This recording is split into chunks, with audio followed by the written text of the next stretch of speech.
What's going on, my Central Unit? It's the Central Man here, so back again with another classic WrestleMania pay-per-view revisiting review. So the last classic WrestleMania I revisiting and review was WrestleMania 17. That was during the Attitude Era, one of the best WrestleManias of all time. So this time around, let's travel 5 years into the future and revisiting and reviewing a WrestleMania in the Ruthless Aggression era. That is WrestleMania 22. So this show was at the All-State Arena in Rosemont, Illinois, technically Chicago, on the 2nd of April 2006. By the way, I did review WrestleMania 22 5 years ago, so if you want to watch the original review of Mania 22, you can click on the classic WWE pay-per-view review playlist, or you can just click on the link is in the description of this video. You can click on for the original review of WrestleMania 22. So anyway, so the attendance of the show was 17,155. Mania 22 drew about 975,000 pay-per-view buys. It's a bit down than WrestleMania 21 from the previous year, because Mania 21 drew about 1.9 million pay-per-view buys. I think it's the most bought WrestleMania pay-per-view of all time, because WrestleMania at it goes Hollywood. That was like, he had John Cena and Batista, winning their first world titles. Undertaker, Randy Orton, Kurt Angle versus Shawn Michaels, and Money in the Bank 1. Anyway, so the commentators for WrestleMania 22, we got JR and the King. This is JR's first pay-per-view appearance on the announce desk since since Unforgiven, it was Unforgiven, because JR took some time off months ago. I think he had cancer in the colon, so he had colon surgery. So Joey Styles also will appear on the Raw announce desk, for the Edge versus Mick Foley match. I'll get to more of that later on. So I'll explain more about JR when I get to talk about Shawn Michaels versus Vince McMahon, in this show. Anyway, for SmackDown, we got Michael Cole and Taz. So the tagline is Big Time. It's part of their theme music called Big Time by Peter Gabriel. So yeah, it is big time. It's the biggest show of the year, Anyway, so this is the this is the first WrestleMania in Chicago, or Rosemont, whatever you call it, since WrestleMania 13 back in 1997. Sadly, it's the last WrestleMania to take place in a traditional arena until WrestleMania 23 onwards. They end up doing it in a traditional football arenas. They'll do a WrestleMania again in a traditional. The next time they'll do a WrestleMania outside of the American football arena will be WrestleMania 36 in 2020. That was due to COVID. So. And it's funny, with 23 onwards, this buy rate, going back to the buy rate, WrestleMania 22, it said 975,000 people buys. It's funny, the following year's WrestleMania, Mania 23, taking place at Ford Field, that show drew about 1.2 million buy rate. So it's it's kind of a drop off. Forgot to mention that. So, and also, this is I think it's the final WrestleMania, to be a duo branded pay-per-view. A duo branded WrestleMania pay-per-view, because later in the year, they brought ECW back as a third brand. 23 to 25, I'm talking about WrestleMania, by the way, they end up doing the trio branded WrestleManias. Next time they do a WrestleMania duo branded, a Raw and SmackDown WrestleMania will be WrestleMania 26 in 2010. Anyway, so let's do a quick result in this dark / pre-show match. You're not going to find it. You'll probably have to. You can find it on YouTube, but I think the best choice is probably find it on DVD. Anyway, so we got Viscera winning an 18-man interpromotional battle royal, keeping this tradition alive of doing battle royals at WrestleMania.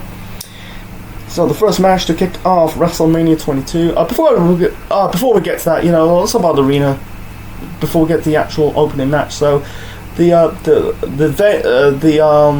pay-per-view set for Mania 22.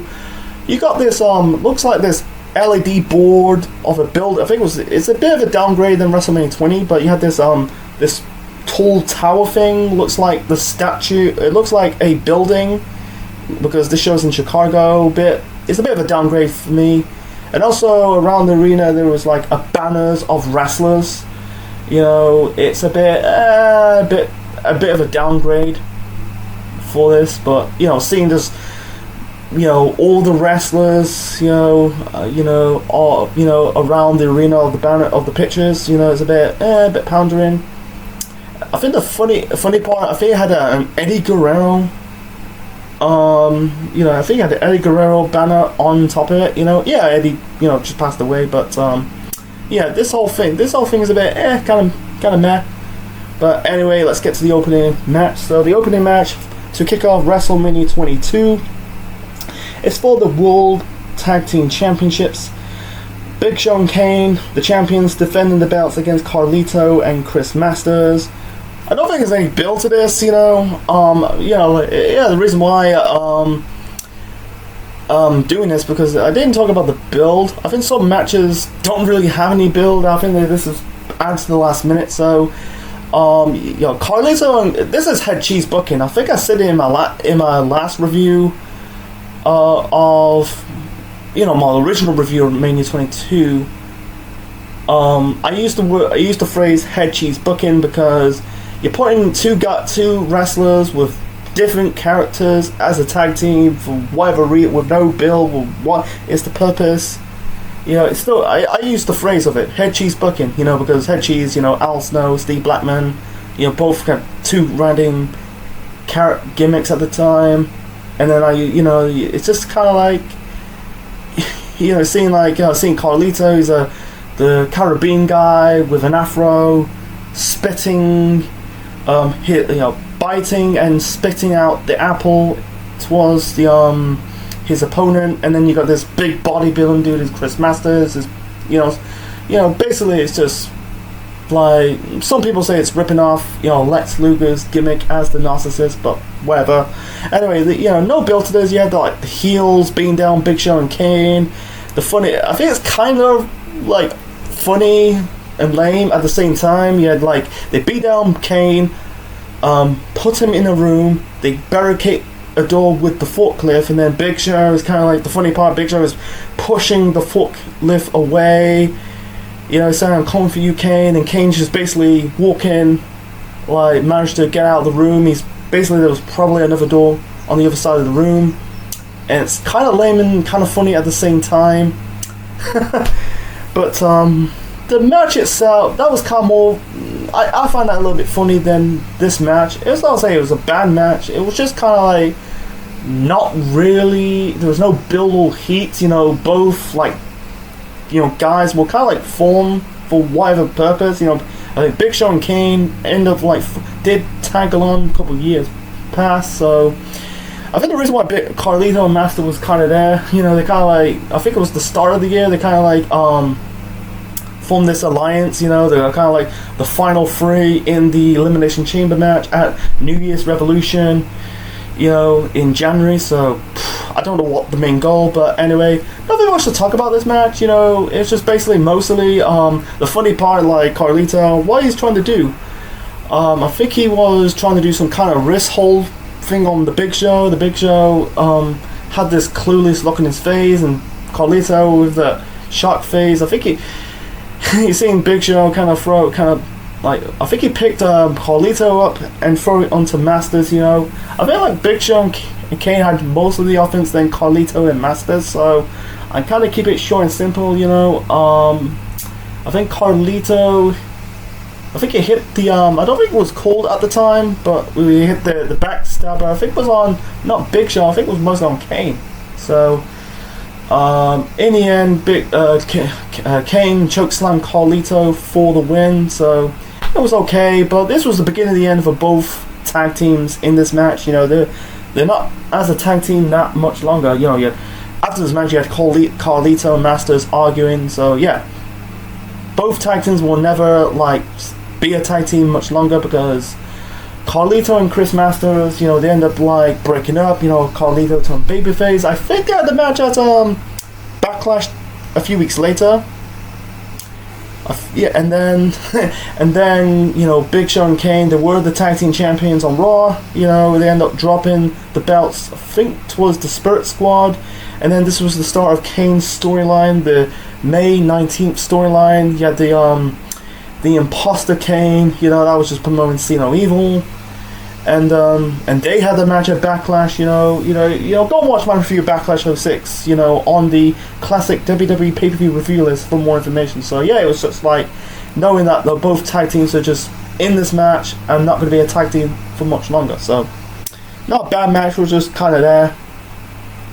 Anyway, moving on to the next match. So the next match, we got Money in the Bank 2. So the competitors for this second annual Money in the Bank ladder match, we got RVD, Bobby Lashley, Finlay, Matt Hardy, the Nature Boy, Ric Flair, and Shelton Benjamin. So Money in the Bank started last year at WrestleMania 21, and you know, it was won by Edge, so they decided to do it all over again, and it became a tradition. You know, Money in the Bank still around to this day. You know, this time it's, you know, made a pay-per-view, you know, every June or July, you know, Money in the Bank. So anyway, so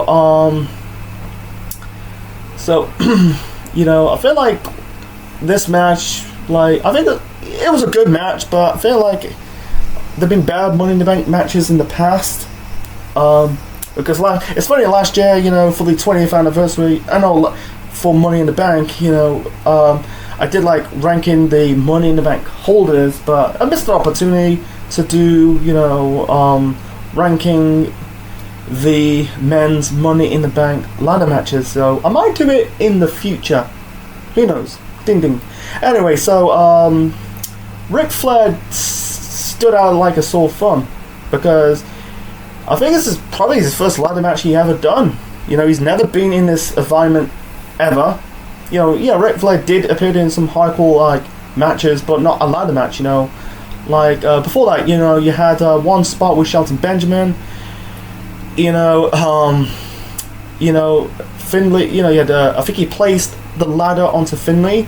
He did that running towards the ladder and hit the other competitors with the plancha. That was kind of cool. He ended up doing that. You know, every time if you watch a Shelton Benjamin Money in the Bank ladder match, he always do these type of spots. It's kind of cool.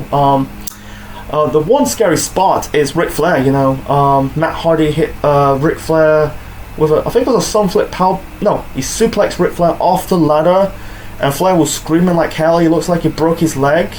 I watched that very closely, the replay, and it like one of his leg kind of like touched it. You know, if you like took a suplex, you know, you end up like landing on your back. You know, you feel like you hurt your back, and you feel like you feel mostly the pain towards the lower back, you know, the back area. But no, with Flair, he's holding his leg. I seen the replay. It's just basically hit one of his leg, hit the one of the counters. I thought like could break. He probably selling the knee. Might be hit like. You know, it's a scary spot, man. It's hard to explain. I'm not saying he's dead. I'm not saying he really seriously injured, but it seemed like it kind of like he could like hurt his knee or something. You know, but you know, you had the you know, the paramedics and the referees escorting Flair out of this match, but he did came back. You know, this is like Ric Flair's first and only Money in the Bank ladder match. You know, he wants to make a present. You know, first impression. I'm trying to say present. God damn it! But anyway, he did come back. You know, he was about to like climb the ladder. You know, you had I think like Finlay whacking Flair with the shillelagh. You know, you got like like Finlay also didn't like stand out with a sore thumb. Not really he did appear in Money in the Bank ladder matches for 20. I think it was WrestleMania 20. I think it was 23 and 25. You know, the last 25. Yeah, 23 and 25. Another one kind of stand out. It's mostly Flair who stand out like some fun, not Finlay, because Finlay had, you know, I don't know if Finlay did appear in a lot of matches in his career, but anyway, you know, until the Money in the Bank ladder matches of the mid to late 2000s. Anyway, so you had like, I think it was Finlay, Shelton Benjamin, and Matt Hardy did like a triple powerbomb onto Bobby Lashley because he's fucking big. You know, he's a big dude. You know, it's funny, like, you know, seeing like with Finlay, Bobby Lashley. You know, this is the first WrestleMania match appearance. You know, most of them are making that. Most of the guys on the show, like Carlito and Masters, are making that WrestleMania debut. So anyway, let's get back to this match to wrap this up. So the funny part, I feel like Shelton did like, also, like I say, he did that plancha. He also did like this Matrix jump, you know, onto that ladder. I think he like jumped off the top rope and managed to jump onto that final 2 steps on that ladder. I think it was RVD or Matt Hardy. I can't remember. You know, it's funny, like Neville did that same spot, you know, years later in NXT Arrival. Anyway, so yeah, the typical ladder, Money in the Bank ladder spot, you know, or compared to his fighting off. Yeah, RVD did like he did the Rolling Thunder, and he did the 5-star frog splash. I think it was on Finlay or Central Benjamin. It wasn't on Flair. It wasn't Matt Hardy. I think it was Finlay. I'm not too sure. So anyway, yeah, like I said, that Money in the Bank ladder spot, you know, or compared to his fighting on top of the ladder, you know, I think like RVD knocked both. I think it was not both Matt Hardy and Shelton Benjamin off that ladder. So in the end, RVD grabbed the briefcase and become Mr. Money in the Bank. He become the second ever winner of Money in the Bank. So yeah, it was like I said, I feel like at this, in the early days of Money in the Bank, I think they're trying to work the concept and find out what Money in the Bank could be. So it's not on the. I think like, you know, future installments of Money in the Bank, you know, yeah, introduce more crazy spots. You know, the stuff with the ladder. You know, but besides that, you know, it was good. RVD winning was the right call. You know, I feel like Flair, no. Finlay, no. Bobby Lashley, at this moment in time in his career, too soon. Shelton Benjamin, maybe. Matt Hardy, I think since losing the Edge, I think his momentum kind of like derailed. Yeah, I'll go with RVD, man. I feel like it was good, you know. I think he's the first wrestler, instead of like do like a sneak attack, you know, or wait for that person, the champion, get knocked out, and then he runs into cashing the briefcase to win the title. He announced that he's going to cash in his briefcase, and that's leading up to going to win the WWE title against John Cena at One Night Stand 2006. I will review that show in June. So besides that, yeah, it was a good match. Not a great match. Been bad money. I've been bare Money in the Bank matches after this, but it was good for what it is. So the next match, this is for the United States Championship. First off, 1, 2, 3, 4, 5 championships. So anyway, so the next match is for the United States Championship. Chris Benoit defending the title against John Bradshaw Lightfield. So this is over a match. You know, it started when I think it was a tag team match. You know, when Benoit like accidentally broke JBL's hand. I think he placed JBL's hand towards the steel steps, kicked it. It caused JBL hurts his hand. He gets some surgery. Anyway, so like I think it was no kind. I don't think it was kind of a.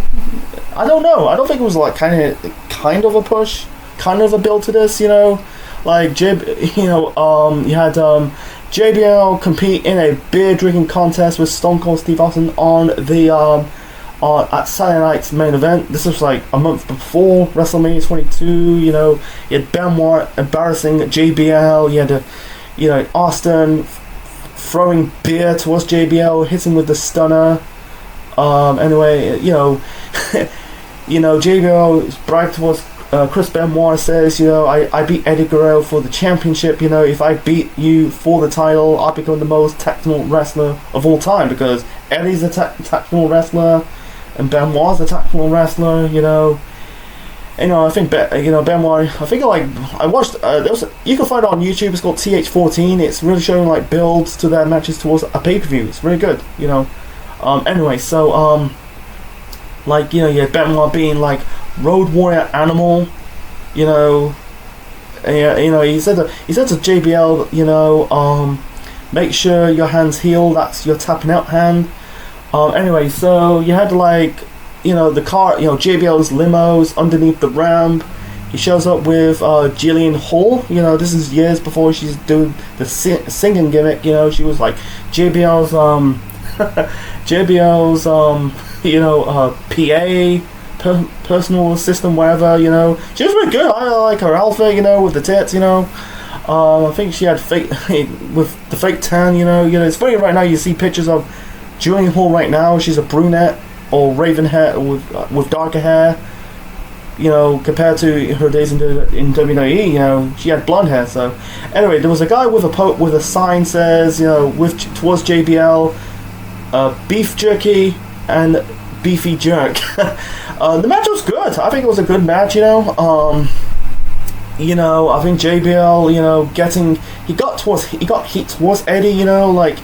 He was doing the cheating ways, I think one moment with the match, using Jillian Hall, I think at the time he also came out with the prosthetic fake mole on one of her ear, it was left or right. Anyway, kind of use her as a shield. She kind of hiding behind the referee. I think that was Nick Patrick. He did that again, this time tripping Benoit off the top rope. He was going for the diving headbutt. I think he did the diving headbutt. I might be wrong. Yeah, he was going for the cripple crossface. JBL was getting a lot of heat. With going towards Eddie Guerrero. He did Eddie's the stuff with the shoulder, not shrugging, but the jiggle, the shoulder jiggle. What Eddie does. I think he did. They did the slap on the chest thing. I'm not too sure. He ended up doing his version of Three Amigos. The fans booed. He did the second of the Three Amigos. He's trying to do the third one. Benoit countered it. Benoit did his version of Three Amigos. I think it was Benoit did the chest slap. The banging on the chest. What Eddie does. Paying tribute. So anyway, so in the end, Benoit managed to lock in the cripple crossface. JBL countered it, holding on the ropes. Looked like he counted into the pinfall. The referee did not see JBL holding the hand on the ropes to win this match and become the United States champion. But yeah, it was good. It was a good way for JBL, but I think they missed the opportunity. I think they missed a great opportunity to have JBL holding that belt much longer, because Benoit will take some time off, because he came back in October. Yeah, it's funny for JBL as the United States champion. He hold it for 1 month. He dropped it to Bobby Lashley. I think it was on SmackDown. I think it was maybe it was I'm guessing it was a weeks before Judgment Day. That was a SmackDown branded pay-per-view. But I wish JBL hold it a little bit longer. I think this is his first championship win since he won the WWE title, in 2004, but I think it was his first mid-card title win since when he became hardcore champion, was it in 2002? Yeah, it's a shame that I wish they'd done something more with JBL as the United States champion, but it's just whatever. I think he dropped the title and end up taking a break from wrestling. You'll join the SmackDown commentary team with Michael Cole. So, but besides that, it was a good match, fun match to watch. So, moving on to the next match. So this is a hardcore match, and Joey Styles, because like I said, Joey Styles was filling in for Jim Ross because he took some time off because he had colon surgery. So now he came back for his first his WrestleMania debut on commentary. He said he lost his WrestleMania virginity. So yeah, we got Mick Foley taking on Edge. So it started the start of the year. The start of the year for Edge, it was on a rise because Edge cashed in his Money in the Bank briefcase on John Cena. You know, you had Joey Styles with that call, Edge had shocked the world. You had the sex celebration segment on Raw with Edge and Lita. And then a few weeks later at the Royal Rumble, Edge dropped the WWE title to John Cena. And then they had the rematch on Raw with Mick Foley as the special guest referee that John Cena won again. So he kind of blamed Mick Foley for costing Edge the WWE Championship, and he attacked him on an episode of Raw during the Cutting Edge segment with Edge, you know, giving Mick Foley a concerto. He kind of like berates Mick Foley, you know, he's not, you know, because he berates him because he's gone. You know, he's gone from the hardcore legend to a cuddly teddy bear, a Muppet. You know, there was a segment of Mick Foley, you know, his matches at WrestleMania. You know, he's ended up like bumbling, falling down, failing. You know, Edge did Foley change. He wants to challenge Edge for a match at WrestleMania, a traditional match. But instead, Foley changed it into a hardcore match to show he is still a hardcore legend. Seeing like I think it's old footage of him, not just like his WrestleMania matches, but I think it was like his match against in Japan. Showcase what Mick Foley what really is.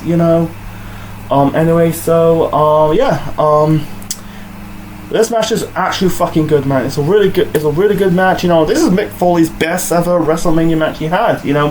I think some of these matches he had is just not underwhelming. Like the dumpster match at Mania 14, him and Terry Funk against the New Age Outlaws. He matched against the Big Show. He competed in that fatal 4-way match at Mania 16.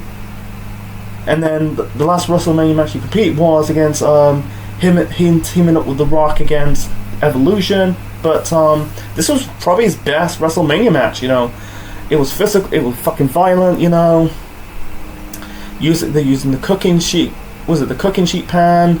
Using the barbed wire bat.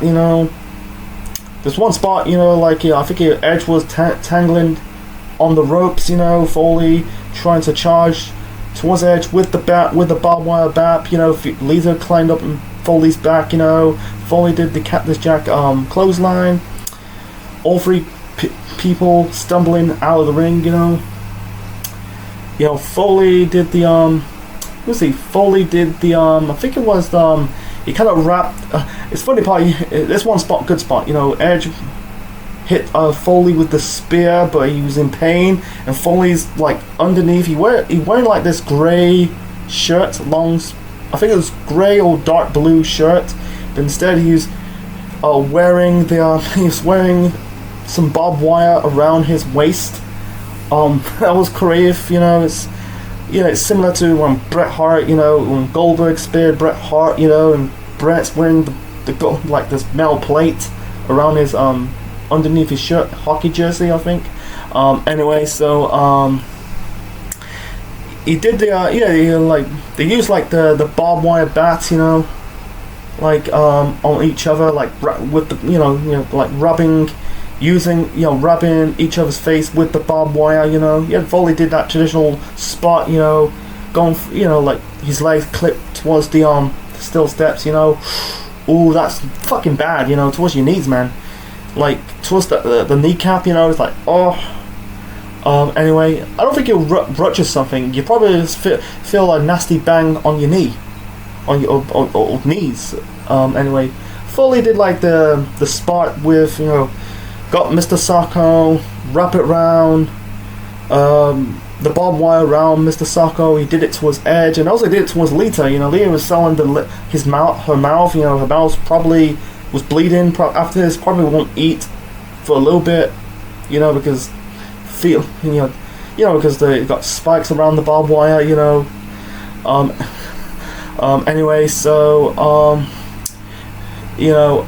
So this is the spot is most memorable for this. there was a table spot, you know, Foley, you know, one more in the match, you know, like Edge trying to spray Mick Foley with fire liquid, trying to kill him on live pay-per-view. Foley did spray the table with the fire liquid. I don't think he was at the edge of the corner. He's on the ring apron. You know, I think he's trying to find something to light the fire the table up, but he didn't. It was Lita light up the fire table, the table on fire. Edge speared Mick Foley, and both Foley and Edge went through the burning, firing table. You got Joey Styles with the "Oh my God!" I can't do his voice impression, but that "Oh my God," you know, Foley's like in pain. They are bleeding buckets, you know. They're probably in pain. They're in pain. Edge pins Mick Foley for the win, and to see that scene with Edge, he's just shaking in pain. It's like, oh my God, it's so. God, it's funny. Like 2 years later, they end up like they decide to ban blood, you know, went PG. But wow, it's just God. That was just holy shit, man. Holy shit. You know, it's played in. You know, that segment played for many years. Towards Mick Foley or Edge. You know, seemed like that's probably given because. I watched the prior to this revisiting review of Mania 22. I watched a little bit of Edge's interview with Chris Van Vliet about this spot. You know, it was his idea. You know, he said like he wasn't covered. You know, he's wearing this not vest but this sleeveless jacket. You know, and Mick Foley's covering up. You know, he said that he's covered. He covered it towards Mick Foley because he's covered in layers. You know, because he said he lost a little bit of hair. His burns around his skin, around the arm. So, man, I don't think it's a fun spot you ever take. You know, the burning table spot. And also, I forgot to mention this. You know, there was the thumbtack spot. You know, it's the same spot when Foley sent Randy Orton into the thumbtacks. You know, at Backlash 2004, he did that. I forgot to mention that. So, yeah, it was Foley's best match. And this was Foley's last WrestleMania match. You know, he never had another WrestleMania match ever again. You thought this was the end of the rivalry between Edge and Mick Foley, but later in the summer, you know, you had Edge. You know, there was I think like Foley turned heel. I think he attacked like Tommy Dreamer and Terry Funk to align himself with Edge. They were doing the whole hardcore champion gimmick. You know, I don't think it went anywhere. It's just setting up Terry Funk, Tommy Dreamer taking on Edge and Foley at 1X10 of 2006. You know, we'll review that show in June. So yeah, it was I think it's one of the best matches of the night. So moving on to the next match, we got Booker T. This is a intergender handicap match. I use it loosely, but this is a one-on-one match. You know. Booker T taking on the Boogeyman. This is for months now. You know, you had Booker, you had Charnel and Booker T, very completely scared of the Boogeyman. You know, the Boogeyman is Marty Wright. You know, he was basically on Tough. He was addition to be in the fourth season of Tough Enough, but he was cut due to lie about his age, but he ended up getting signed anyway. So his gimmick is basically eating worms. You know, in his catchphrase. Sorry, my words, stumbling. His catchphrase is, "I'm the Boogeyman. I'm here to get you." The funny part, I watched this on the TH14 YouTube channel. You know, you had Charmel wearing the biohazard suit. First off, you had Booker T wrote a statement like worms had feelings, and Charmel wearing the biohazard suit. You know, in fear. You know, you had they're ducking away from the Boogeyman, afraid of worms. There was scatter of worms around on one segment on SmackDown. You know. Anyway, and before that, they were supposed to face each other at Saturday night's main event, but Booker T fake a knee injury. He's teasing like he injured his knee, but instead afterwards, they fool Teddy Long and the officials, and then suddenly the Boogeyman's red, they had yeah, they had the red lights showing up. They're scared. They're completely scared, you know. So before we get to this, you know, there was a segment before this. You know, you had like Booker T and Sharmell seeing other like the Freaks. You know, you had like Ted DiBiase Senior, the $1 Million Man, and Eugene. You know, they play. You know, Eugene's bouncing the basketball to win money, and DiBiase kicking the ball away. It's a callback way he did in the 80s. You know, challenging the fans to earn money. That was a good callback. You know.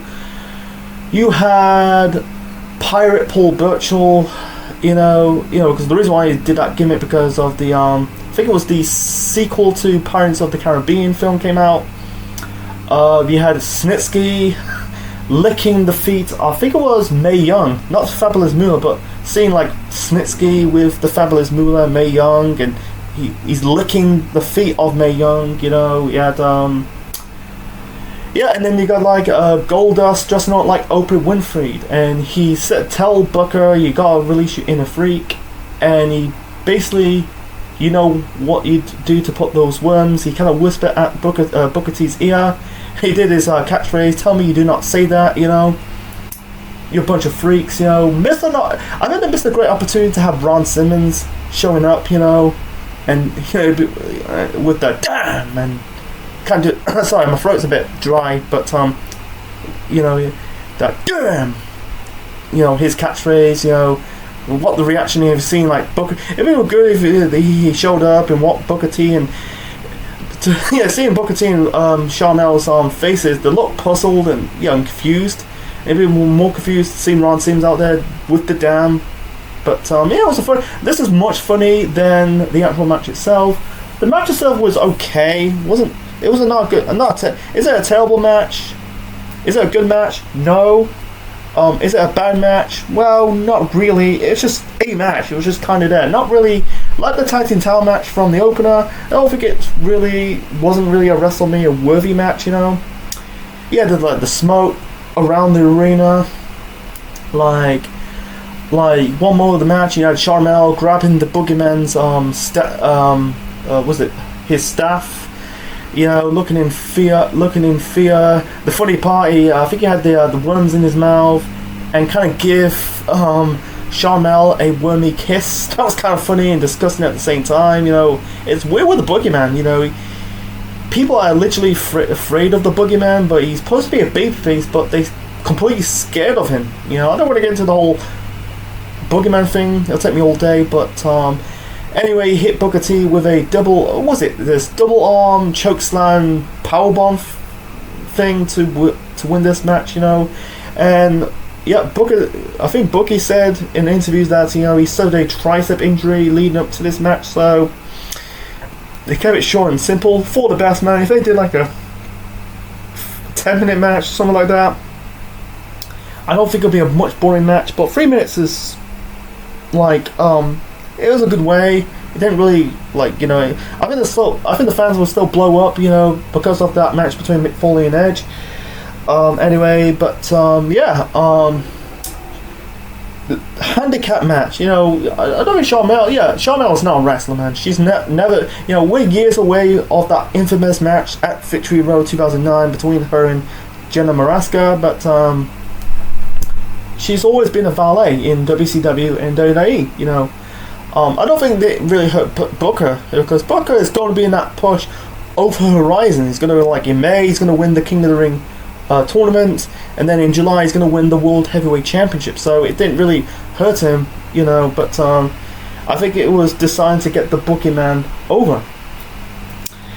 So let's move on to the next match. So the next match, this is for the Women's Championship. Trish Stratus defending the belt against Mickie James, her making her WrestleMania debut. So it started in the autumn of 2005 when Mickie James debuted with the company as Trish Stratus' like fangirl, you know, crazy fangirl, you know, from, you know, for like the whole of this bill, you know, you had Mickie James, you know, like so clingy towards Trish Stratus, you know, like hugging her, you know, you can see like the facial reaction on Trish's face. She's nervously happy, you know, I think it was at Taboo Tuesday. You had Mickie dressing up like Trish Stratus, you know, wearing the blonde wig, her ring attire. So and then I think it was on the Christmas period. I think it was on Raw. You had to like I think the friendship I think the stuff between Mickey and Trish, it becomes a little bit more lesbian thing.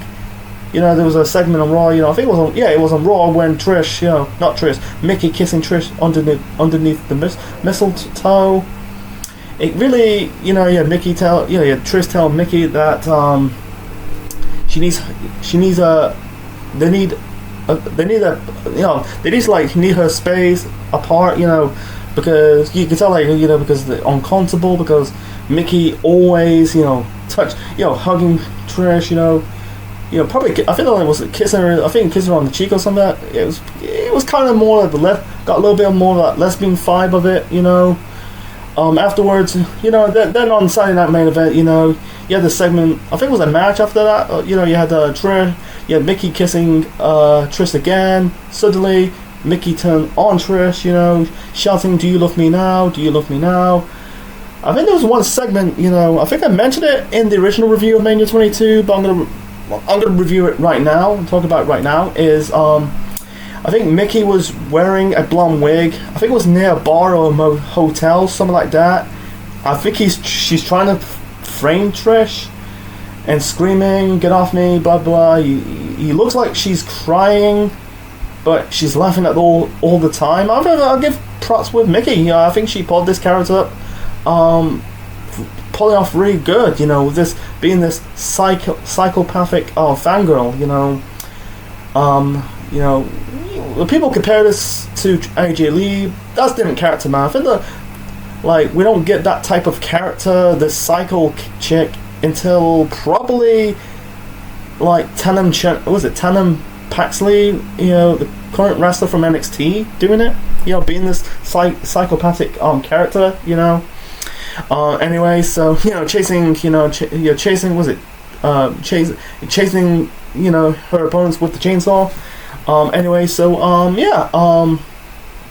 and also she kind of kidnapped Ashley Masario. They kind of put emphasis on the storyline. I feel they put it off really good. So they attacked Trish. I think he hit Trish with her finisher? Is it the Stratus faction? Yeah, he kissed her in the cheek while she's not out. And let's talk about the actual match itself. The match was good. The match was good between Mickey and Trish. The fans are really turning on Trish Stratus. You can tell they were. I think during this show in Chicago, it got a little bit of the Bizarro World vibe. Some of the heels getting cheered, and some of the babyfaces getting booed. I think Mickey was a heel, Trish was a babyface, and seeing Trish was booed. Get booed in this match. Some portion of the match you had I think Trish was going for the kick. Was it the chick kick? But Mickey outside of the ring, but she completely hit the ring post. And Mickey's working on the leg on Trish. Anyway, I think in some attempts, Trish was going for the Stratosphere, but I think she got out of the way. There's one spot you're not gonna see on the rebroadcast version of the show is Mickey grabbing Trish's groin, her crotch, and starting to lick her hand while she touched Trish Stratus's crotch. They cut it out, man. So anyway, so I'm trying to keep it short and simple. So in the end, Mickey hit Trish with her own version of the chick kick. I think that's soon be called the Mick kick because of her name. Her name's Mickie James. So to win this match and become the women's champion for the first time. So yeah, not the greatest match, but it was good. It was it got good time. Trish and Mickey got really 8 minutes. Most of the time, women's matches in this era, in the tits and ass era, the most they get bathroom break time, but they got 8 minutes because it's just got a good story with Mickey being this psychopathic fangirl. It's a shame she ended up dropping the character after this. I think this character is main for this storyline between her and Trish. Trish Stratus.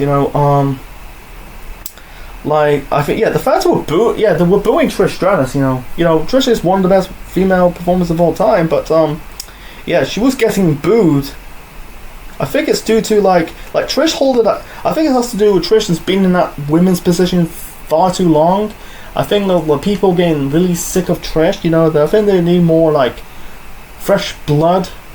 Like Trish hold the belt. She won the title in June of 2004. Hold it like almost, I don't know, nearly 18 months, nearly 2 years. No, I'm lying. Fucking lying. Not 2 years. I'm lying. That was her 5th reign. Her 6th reign. She won the belt at New Year's Revolution and dropped it. I think she held it not 2 years. Sorry, I'm lying. I wrote it right now. No, it's actually a year. She won the belt for the 6th time at New Year's Revolution the previous year and hold it for 1 year. I think she hold it. I think she's been in that picture far too long. I think people are getting sick of Trish. Like I said, fresh blood, new person in the women's title picture, and it's been this. I think they're like between 04 to 04. Being 04, it's been mostly Trish being in that picture far too long. I think like Lita hold it for a little bit, but Mickey winning it. She hold it until August. It's not the last time we've seen Mickie James winning. She ended up winning. It's funny that she ended up winning. This is the first of 5 championships she's going to win, and it's like she's gonna win. Went on to have a good run in WWE. Trish and Mickie James are best friends to this day. Great example. She appeared. Trish Stratus appeared in Mickie James's music video called "Somebody's Gonna Pay." There's also have, not just her, her and Trish Stratus, but Nick Aldis. Anyway, let's move on to the next match. The next match is a casket match: The Undertaker versus Mark Henry. Mark Henry shows some dominance when he first came back, in late 2005. He injured Batista, put him on the shelf. Compete with Kurt Angle for the world title at the Royal Rumble. He cost The Undertaker on a match on SmackDown for the world title. This was I think the first SmackDown after No Way Out, so he cost Undertaker the world title. And for months now, for the whole weeks leading up to this, he's there's one segment of Mark Henry wearing the with the suits, brings up Undertaker's opponents that he beat over the years at WrestleMania. They got some cheers. When it was Randy Orton, they booed Randy Orton. Undertaker got his revenge, not on Mark Henry, but because Mark Henry was managed by Daivari. Undertaker tombstone Daivari on the top of the casket lid to get some heat. He challenged Mark Henry to a casket match at WrestleMania. For Foley, leading up to this, he showed no fear. Most of the time, these guys, feuding with the Undertaker, Undertaker's mind game stuff, they end up backing up and scared. With Henry, he showed no weakness. Anyway, so Mark Henry's theme music is so fucking generic. It just reminds me of Brock Lesnar, his first pay-per-view match in the company with a generic music. But with Mark Henry, he came out with very generic music. It's not the theme music you see right now. Is it somebody? Is it POD? POD did Mark Henry's theme music, but that was more memorable from this. It just came out with very crappy generic music. POD. I think it's called POD. Is it POD? It's somebody. I like Somebody's Gonna Get It. That is one of his best theme music. I like his Somebody's Gonna Get It.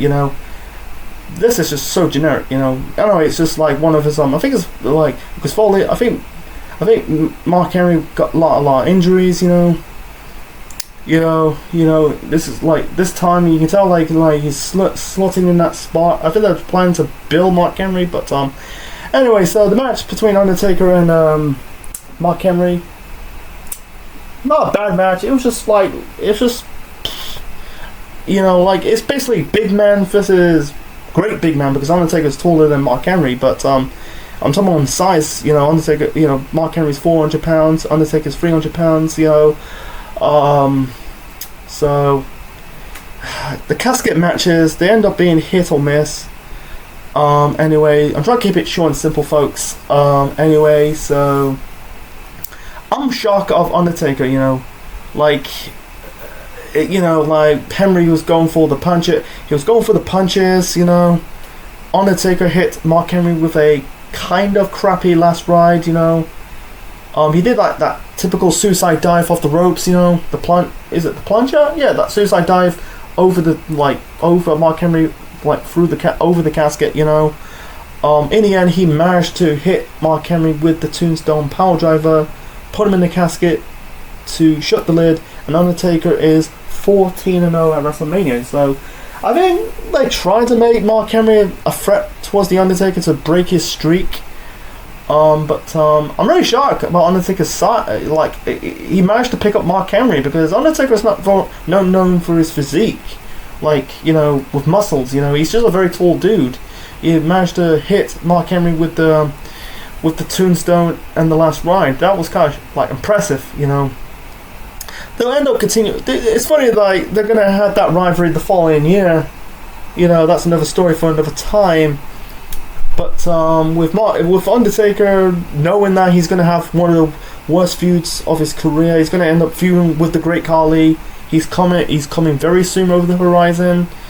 This, and then the Punjabi prison match, you know. Well, you know, yeah, like So let's move on, man. So, like, I don't think Mark Henry. I don't think he hit the splash, but I don't think he hit him with the world's strongest slam. Yeah, there was like choking him on the chest. I think the fighting. I think they were fighting like Charlie inside of the casket, you know. Anyway, so I think he did, but I can't remember. So I think it's the not weakest match, but Undertaker at this moment in time in the 2000s, you know, he had some really good matches against Triple H, Ric Flair, Randy Orton, and then he's gonna have Batista. Those matches against Batista and Edge for the world title for Manias 23 and 24, and that WrestleMania trilogy with Shawn Michaels at 25, 26. But in the 2000s, he had some weaker matches against Big Show A-Train at 19, his match against Kane, the WrestleMania 14 rematch at 20, and then this match at 22. You know, it's just like a so match. It's just like it's just whatever, you know. Try to put these guys onto a WrestleMania card. So the next match, we got a no holds barred match between Shawn Michaels taking on Mr. McMahon, aka Vince McMahon. So it started like when once again Vince is just bragging about Montreal, because at the time Brett was, I think he publicly patched things up with the company, and I'll get to more of that Hall of Fame thing later on after this match.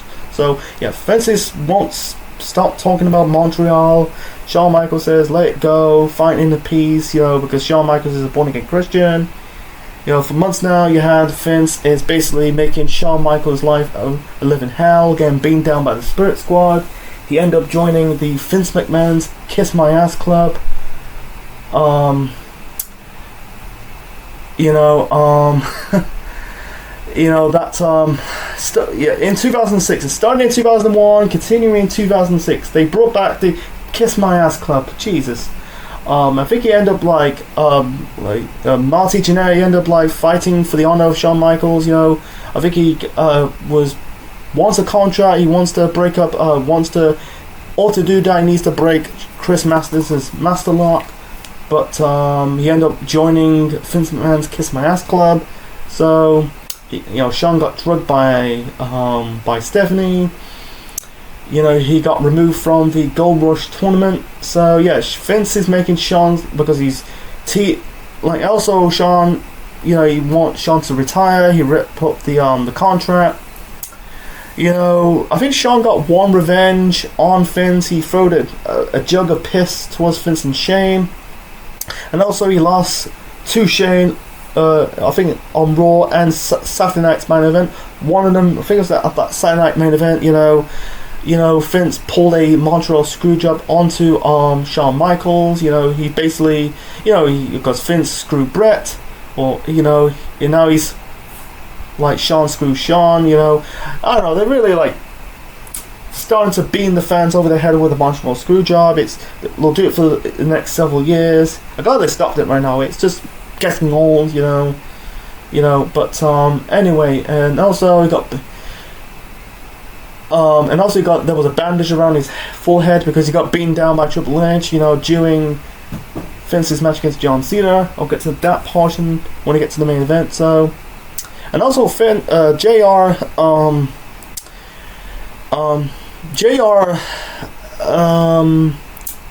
was he's so in this match. He just really wants to see Shawn kicking Vince's ass, because in the autumn of 2005, Vince is picking on JR. There was a segment, I don't think you're going to see on YouTube, of Vince is basically dressed up like a surgeon and pulling stuff out of JR's ass.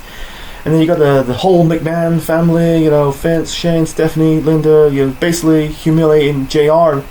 And he got fired. It's the way to ruin JR, get some colon surgery. So anyway, and that's the reason why Joey Styles fill in for Jim Ross. The match itself, it was good. It was a good match, Like Vince's like punches, his strikes, Vince. I said in my revisiting review of WrestleMania 17, in his match against Shane McMahon, he's not good. He's not a trained wrestler, He's got the physique, but he's a best character, one of the best heels. But as a wrestler, he completely sucks. I forgot to mention this. I'm going to mention it right now before. Otherwise, I'm not going to mention it anyway. Before this was early on the show, you had like Vince, Shane, Stephanie, Linda. Vince is like tan because he was in a cover of Fitness. Was a Muscle and Fitness. They end up doing this McMahon pray. You said to God, you don't like me, I don't like you. I'm gonna send your boy straight to the fire pits of hell.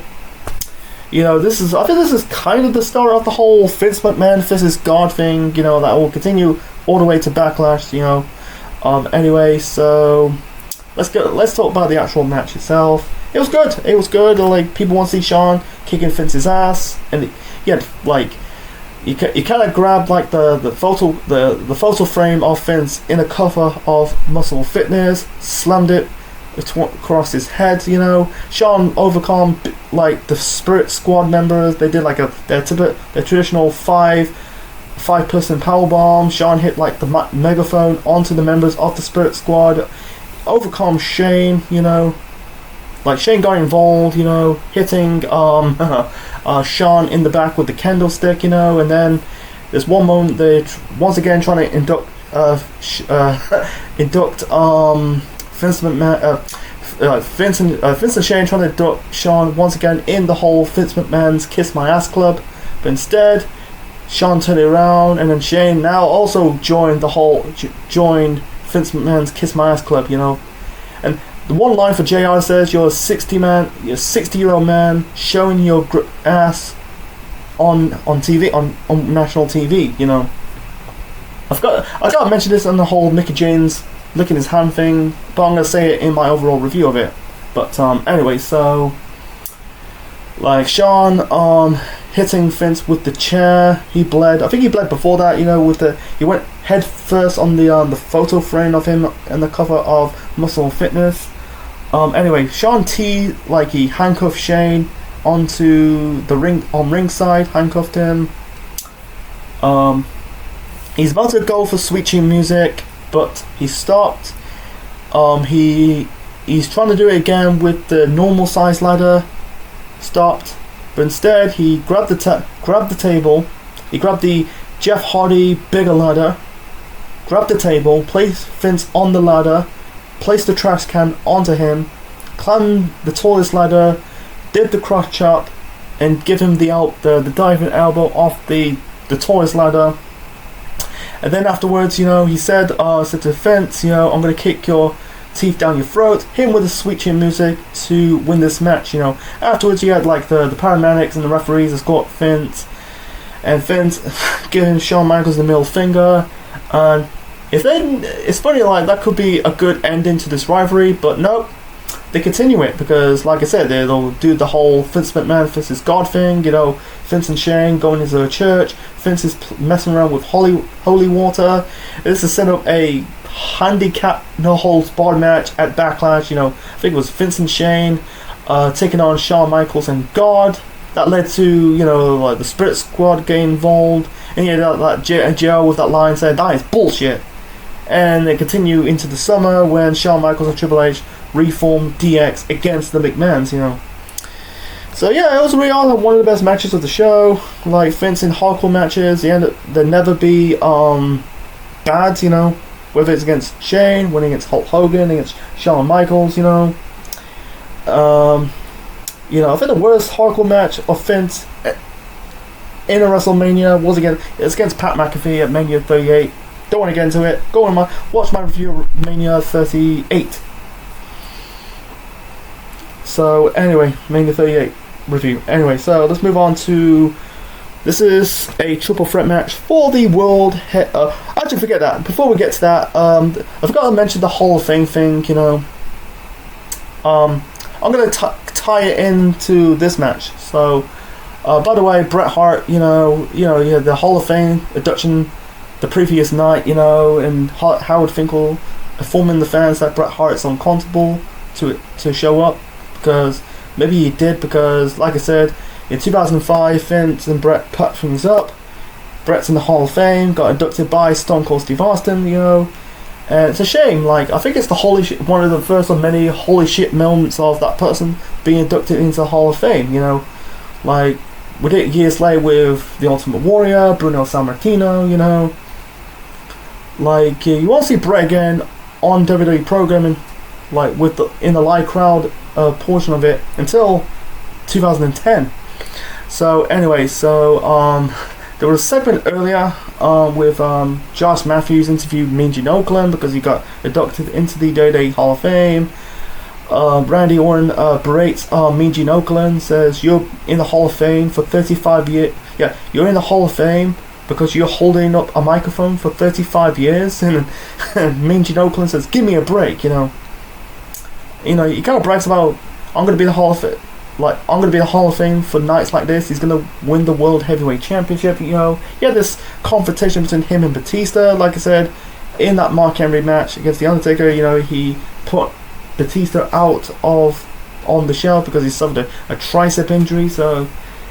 You know, Batista says, you know, like no matter who is the world champion, they're gonna hold on to the belt until I come back. You know, he made a prediction that at WrestleMania 23 I'll be the world heavyweight champion, and he's bang on right because Batista went on to win the world heavyweight championship at the end of the year, and he's gonna go on to enter WrestleMania 23 as the world champion against the Undertaker. So, anyway, and speaking of the World Heavyweight Championship, you know, it's going to be a long review, folks, like my revisiting review of Mania 17. So, anyway, let's move on to the next match. So, the next match, this is a triple threat match for the World Heavyweight Championship. Kurt Angle defending the belt against Rey Mysterio and Randy Orton. So, how we get there? So, and I also forgot to mention this one. The original match for the World Heavyweight title is supposed to be one of the original plans. It's supposed to be Randy Orton versus Batista, but like I said, Batista got hurt, so and that will be an uninteresting WrestleMania match. No disrespect with Randy Orton and Batista, I don't think it's worthy. So anyway, so like I said, Batista forfeited the World Heavyweight Championship, you know. So on SmackDown, you know, after Batista, I think it was on the same night, they had a battle royal to crown a new World Heavyweight Champion that was won by Kurt Angle. Angle at this moment in time, he is no longer doing the comedy stuff, the goofy stuff. He's so intense, he's serious, you know. That character will drag on until he go into TNA. He'll continue to do that character. I think he's trying to legitimize Kurt Angle as, you know, trying to make him as the top guy, removing that comedy goofy side of him. So anyway, so Kurt Angle won the World Heavyweight Championship Then later that same month, Rey Mysterio won the 2006 Royal Rumble match, dedicating his victory over Eddie Guerrero, who passed away in November of the previous year. This is the start of WWE exploiting the death of Eddie Guerrero. I don't want to get any more of it.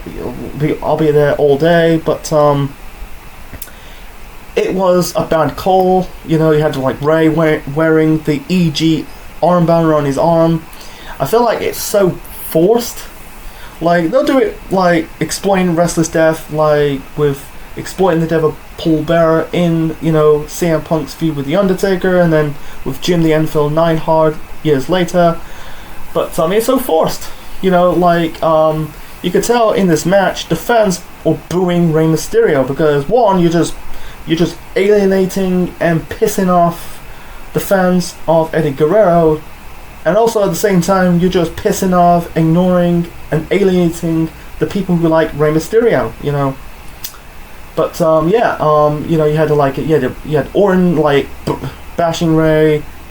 You got a heat. Leading up to that match on No Way Out saying Eddie's not in heaven, he's in hell. So Orton beat Rey for a match for his #1 contendership match at WrestleMania at No Way Out. So Orton won, but it don't mean anything because Teddy Long added Rey into that match for the World Heavyweight Championship. So you had Orton calling Kurt Angle. There was a segment on SmackDown, all three guys in different rooms. You had Orton calling Kurt Angle a paper champion, and Kurt Angle just, he did not, he said to Orton, "I'm a 6 times world champion." How Kurt Angle's a paper champion? He's been world champion before, and he called Rey Mysterio a charity case because it's kind of true, I don't want to get into the whole exploitation of Eddie Guerrero. I'll be there all day. It's just I don't want to do it. Go watch. I don't know. There's many people doing videos of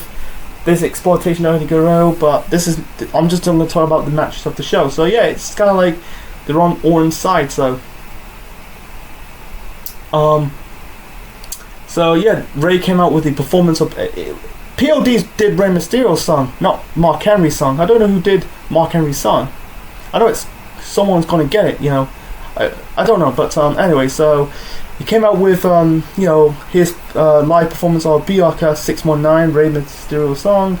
He came out with the feather Native American feather hat. He came on the top of the tower with the band, came straight down. Keep it short and simple, guys. This is fucking awesome, man. It was it was nearly 10 minutes long, but they made the most out of 10 minutes. No rest holds. It's just boom, boom, boom, boom action. Rey, Angle and Orton, they are the technical guys, and Rey's the high flyer. I think it was really good. It was it's a recipe of success. I'm gonna say disaster, but success. You had Angle hitting both Orton and Mysterio with a double suplex. One spot. Like Angle throw Rey, and Rey hit the Hurricanrana onto Orton out off the top rope. You had Angle locking the ankle locks on both Randy Orton and Rey Mysterio, both tapping out. But I think it was Rey and Orton in some portion of the match. Blocking it, distracting the referee. Yeah, fans were booing Rey. There's one spot with Rey. Rey did the Angle hit the. I think it was Angle hit the Angle Slam. I think it was on Rey or Orton. I know Orton hit the RKO onto Kurt Angle after he got locked in the ankle lock. Selling the ankle. Rey did a 619. I think it was on Angle, but he botched it. He slipped, but onto the ring. He did it on the ring post, but he slipped. But he managed to did it. Or slightly botched it, but he did that cross rope. I think he did a move off the top rope for the near fall. So he did it again, this time with Randy Orton, the 619 and that Hurricanrana. It's not the West Coast Pop to win this match and become the World Heavyweight Champion for the first time. So it was a good moment, really good triple threat, and also a good moment seeing Rey winning the title.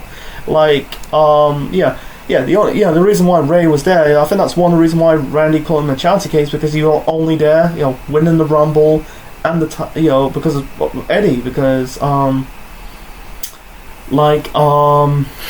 wow, it's just like, it was good for Ray, I feel like proving like it's an underdog story. He's the underdog, overcome like two bigger guys of Angle and Kurt Angle. Kurt Angle's a bit slightly taller, but he's 6 foot. Orton's like 6'4", 6'5", something like that, But overcoming it was good. It's funny, like, if the Ultimate Timeline, would Eddie went on to win the Rumble and win the World Title WrestleMania? Don't know. It's funny if they never done it, having a wrestler win the Royal Rumble match, dedicating to his colleague and friend who died under your watch, and not win the title WrestleMania. I think it'll be absolute bonkers and batshit. But even though it was good to see, I think it's that underdog presence. We'll never get that until Daniel Bryan at WrestleMania 30 years later. They're both related, because you don't have to be tall, you don't have to be full of muscles to be a world champion, be the top guy. Sadly for Ray, he went on to his world title run was booked like shit. He ended up losing the world title, or losing matches as the world champion.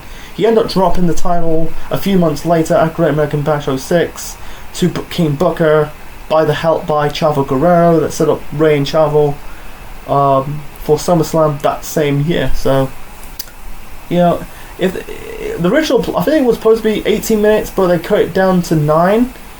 But it's a shame. If they did an 18-minute match, that would be really good. It gives me that same triple threat prize from Mania 20 between Triple H, Shawn Michaels, and Chris Benoit.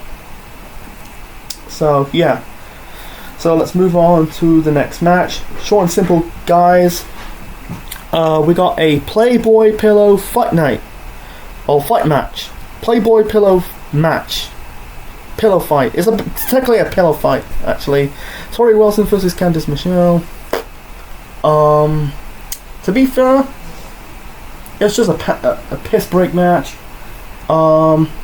Fighting, you had like, the funny part, you had Tori Wilson shoving Candice Michelle's face with her dog. And then I think Candice Michelle got a cover of Muscle and Fitness with Vince McMahon's picture on it and shove it in Tori Wilson's face. The rest were fine. So in the end, Tori Wilson won this match, and I wonder why they did it. It's 4 minutes long. Didn't really serve any purpose. Trying to get like the previous women's matches for the titles, straight up wrestling match. This one's just tits and ass, candy. It's just eye candy for the people. Moving on to the main event. Main event time for the WWE Championship. John Cena defended the championship against Triple H. So, how we get there? So, like I said, Cena won the WWE title, regained the WWE title at the Royal Rumble after he lost the title to Edge at New Year's Revolution. That was in January. Then he retained it once again against Edge by the help by Mick Foley. Triple H won a Gold Rush tournament to face Cena at WrestleMania. It was technically a triple threat match, JR basically really putting these two guys over. Old school versus new school. One grew up poor, one grew up not say rich, but upper class, So anyway, so the fans at this moment in time, this is the hype of the Super Cena phase, I think he was winning too much. The stuff that got him over in the first place, becoming the Doctor of Thuganomics, he ended up becoming the Changang Soldier Marine. That really took away what made him cool. And yeah, I don't want to get in the whole Cena thing. Like I said, I'll be all day. But wow, it's just you're in a situation of two guys. People getting sick of Cena, but people want to see Triple H winning. But at the same time, Triple H it'll be just a continuation of the Reign of Terror. You know, it's just like a no-win situation. They're backing themselves in the corner.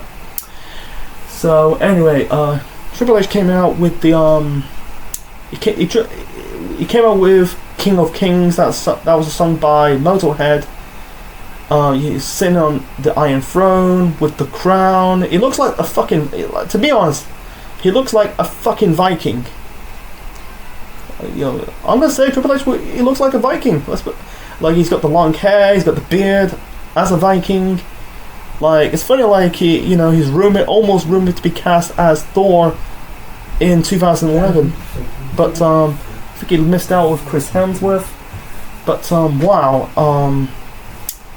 yeah, he also came out with the game, but you know, I think it's the first time. This is one of the first times he ended up like themed up, you know, with its like motorcycles, you know. Skull King crowned, whatever. So anyway, it's. I don't think it's. Some people find it goofy. You know, it's like it. You know, I don't know. It looks kind of goofy, but at the same time, I said it looks like an actual a Viking. You know, without the horn hat. You know. So anyway, with John Cena's theme, you know, his entrance, you know, it's basically set in Chicago. It was this mobster type of theme. You know, like, you know, with the like the whole black and white footage of mobsters during the Great Depression. There was you got gangsters driving a mob car. One of the mobsters is a young Phil Brook. You know, months later he ended up getting called up to the main roster, part of the ECW brand. It's knowing that, you know, 5 years later he's going to be John. You know, he's part of Cena's entrance for Mania 22. 5 years later he's going to beat John Cena for the WWE Championship in his hometown at Money in the Bank 2011. So Vince, it's like, wow, it's funny, like debuting as dressed up like a mobster in Cena's entrance. And 5 years later, beating the face who runs the place, no coins to AJ Styles, to win the title at Money in the Bank in 2011. So Cena came out wearing the fedora, the trench coat, shooting the Tommy gun in the air, you know. But yeah, the fans were booing Cena, man. I think it's the first match chant, "Let's go Cena, Cena sucks," you know. Like, they don't want Cena, you know. There were a lot of chants of "you can't wrestle," you know. But I don't know. This match was good, but I would call it match of the night, you know. But it don't. Actually, no, I'm lying. I feel like they don't need to do anything fancy, because you got they got the crowd in the palm of their hands, you know. Like, fans cheering Triple H, fans booing Cena. Like I said in my original review, I remember like Triple H did not hit a single pedigree onto Cena. You know he didn't. Not a single. I know Cena hit like the FU onto Triple H for the near fall, but it was It's funny, like Shawn Michaels, Triple H did the cross chop. You know, I think it's hinting of a DX reunion that will be later on in the year, but oh yeah, and also like during that build up, I forgot to mention this. You know, during Cena's match with Vince McMahon on the Go Home Raw, you know, Cena just bludgeoned both Shawn Michaels with the sledgehammer and hit Cena with that same hold to get some heat, you know. But it didn't work because people do not want Cena. Cena was fine in this match, you know. Like every time Cena like trying to get some offense, Triple H gets cut off, you know. I think cuts him off while doing the 5-knuckle shuffle. You know, anyway, so it was good. You know, he did, there was a near fall chance for Cena. Cena got hit in the sledgehammer by, before that he had the, it's funny, he had there was a low blow attempt on the referee when Cena's in the corner. I think he did the cross chop. Hit him with the sledgehammer. Cena kicked out, you know. It's a good back and forth here. I think this is Cena's first main event of a WrestleMania. You know, because before that, I think like the previous year when he won the title, I think it was it was nearly the final third match, the final three match off that card. But yeah, so Triple H. I think Triple H. He locked in Triple H with the STFU. I think the first attempt, I think he reached the ropes, but the second time he didn't. He tapped out. So Cena retains the title. I think this is the right call to me. If Triple H did win this match on the show, I think it'd be it'd be a mistake. He probably went on to have a good run with about, be his first WWE Championship he won since Mania 18 in 2002. But at the same time, it'll be just a continuation of the Reign of Terror when he was the World Heavyweight Champion. The big gold belt. But it's funny. I think it did beat him on a Raw. This is leading up to Backlash. They're gonna have that triple threat match at Backlash in 06 between Cena, Triple H, and Edge. I did review Backlash 06. Go and check it out. So afterwards, people went in their different ways. After 2006, after Backlash, John Cena and Edge went on to have a good feud in 2006.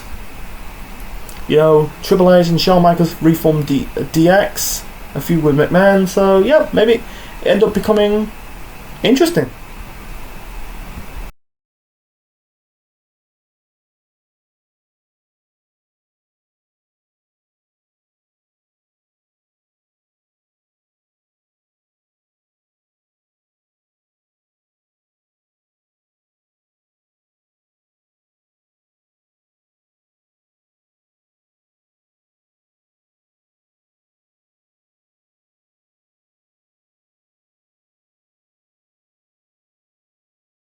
Before I get to my overall rating of this review, I forgot to mention this. This was after the Trish Stratus versus Mickie James match for the Women's Championship. Mickie won the belt from Trish. She went backstage. She got really probably applauded backstage, but she got scolded verbally by Vince McMahon because of the jester. When she touched Trish Stratus' groin. Did the jester, licking her hands off her fingers after touching Trish's groin. For Vince's mind, that is so crash and tacky. Says the guy who's doing an actual club of grown-ass men kissing his ass. It's not like Mickie is buried. She went on to have a good run, his first run with the company. It's not like she's in the doghouse, but it's okay for Trish and Mickie doing this storyline, the lesbian storyline. Commit it or don't commit. But I'm not going to get into it. Fuck Vince for ruining Mickey's moment, winning her first WrestleMania match. Winning her first championship, and then shout at her backstage, let her have a moment and maybe punish her afterwards. So anyway, I forgot to mention that. So anyway, my overall rating of WrestleMania 22 in a revisited standpoint, I'll give it a 8.5 out of 10. This is an upgrade. I feel like 5 years ago, I give it an 8 out of 10. That's in 2021. 5 years later, in 2026, the 20th anniversary of the show, I'm going to upgrade it a little bit and give it 8.5 out of 10. This was a really good show. Very underrated WrestleMania. In the end of my revisiting review of Mania 17, I say there's been WrestleManias after 17, instead of 19.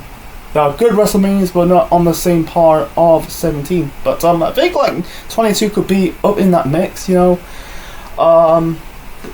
pros, there's no bad matches. These matches, the tag team title match, Boogeyman versus Booker T, Tori Wilson versus Candice Michelle, and Undertaker Mark Henry in the casket match. They're not really considered bad matches. They're just kind of there, But the good is the good. I'm second for. I'm gonna, instead of giving it an 8 out of 10, I'm gonna upgrade it and give it a solid 9. Anyway, let's get back to the pros. There's a lot of pros than cons.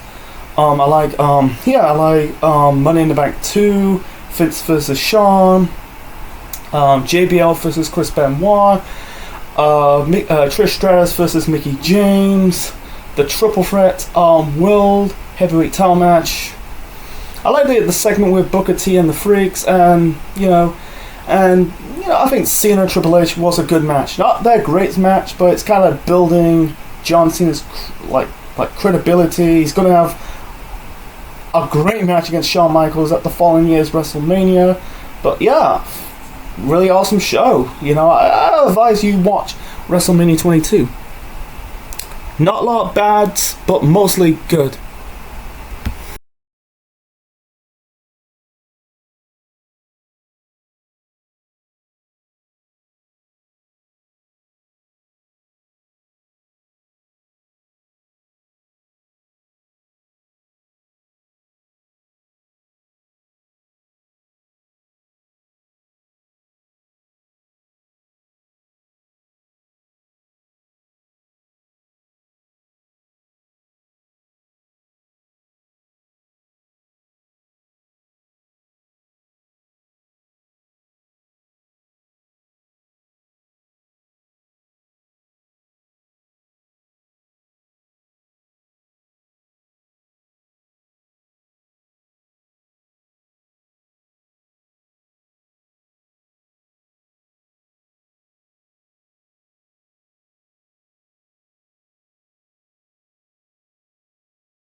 So, what's your thoughts on WrestleMania 22 and this video? Please leave your thoughts on the comment section below. Smash the like button, click the bell, subscribe to the Central Man Network on YouTube, be part of the Central Unit for more wrestling videos and more. Next time, it's going to be a bit of a break of me do some content creating. So, I haven't really reviewed a wrestling show from the mid-1990s. So here's the plan. So I'm going to do a revisiting review of the first WCW's Uncensored show from 1995. On the WWF side in 1995, the last show I did for that year was Season Beatings. That was the In Your House show from that year. So yeah, I'm going to review the first inaugural In Your House show. This is the Central Man officially signing out. Check you later.